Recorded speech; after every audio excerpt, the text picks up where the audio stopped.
Right, guys. So I got my lighting set up to where I think I want it, but really gotta just hammer this out in the trails, crawling, as well as getting out some nights. My custom LED mods that I've done, I want to show you those. Yeah, you probably noticed I just got the Muse axles installed, four-wheel steering front and back. Haven't tested them yet.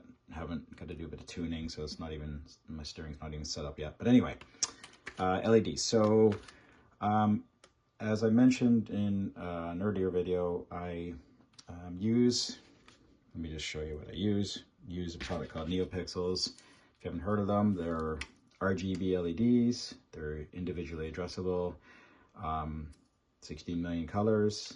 So 5 volts with a signal line. This is a sort of a cheaper brand. These are about 60 LEDs per meter, I think it is. I use the more intense ones. These are 144 LEDs per meter. They're 30-30 size. Pretty intense, pretty good. You'll see that in a second when I show you them on the car. So I've kind of done them all around, even replaced them in the light bar on the Capra. So anyway, really quickly, so they're all controlled via a Seed Zhao microcontroller. Basically, that guy lives inside the box there. It's all wired up. Takes 5 volts off the controller, or off the sort of the back, 5 volts, 3 amps out. So it's well under 3 amps. But that's the controller, custom program with the different sequences that I use, with some things I do via the remote, with 3-channel, the sort of the 3 mode switch. So off, medium, if you want to call it, and high, and I'll show you what that looks like in the car in a minute. Anyway, so again, controller is in there. Just the first part of it is, well, there's another video I'll link to on that. I've already shown video of I've got 1 pixel in each one of these. So one of these guys, in each one of these, that's controlled. I've got a down light bar for night crawling that I've used magnetic pogo pin. Of course, when I try to show how easy it is to get it out, it doesn't get easy. So it's sort of got a magnet in there, you can see, with the pogo pins, and the same on the other side.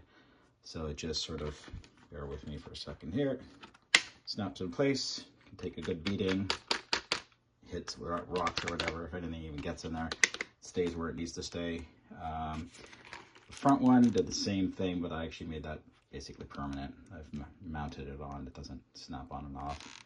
And then for the front lights, I've got essentially 4 up top and 7 at the bottom. Again, because these are all wired in basically on the same channel, right? One channel goes through the 4 and then into the 7.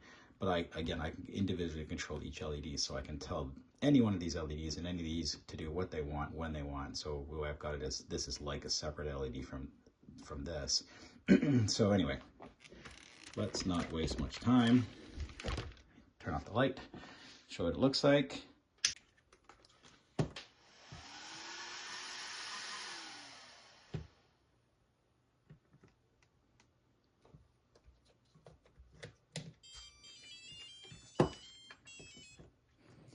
So that's just normal driving mode.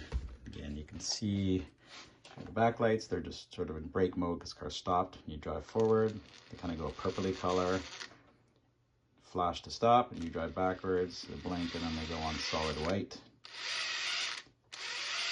Blinking white, whatever. And then down lights, I start off blue. So this guy, that guy goes white. I got blue top and bottom, blue underneath, right? And then bright white for intense, basically I probably use this mode all the time. This blue is for shits and giggles, really. I probably won't keep it blue, I'll probably change it back to white. So it's sort of a low low mode, low brightness, so it's not blinding. And then high brightness for, lots of sight into the underneath when I'm crawling. Anyway, probably shoot another video later on out in the trails to show it in the real situation, you know, what it actually does and whether there's any misses. I think it's got pretty good coverage. The wheels might be in the way, but not for what I think I want to see underneath the car when we're hitting the rocks and whatnot. Anyway, that's it.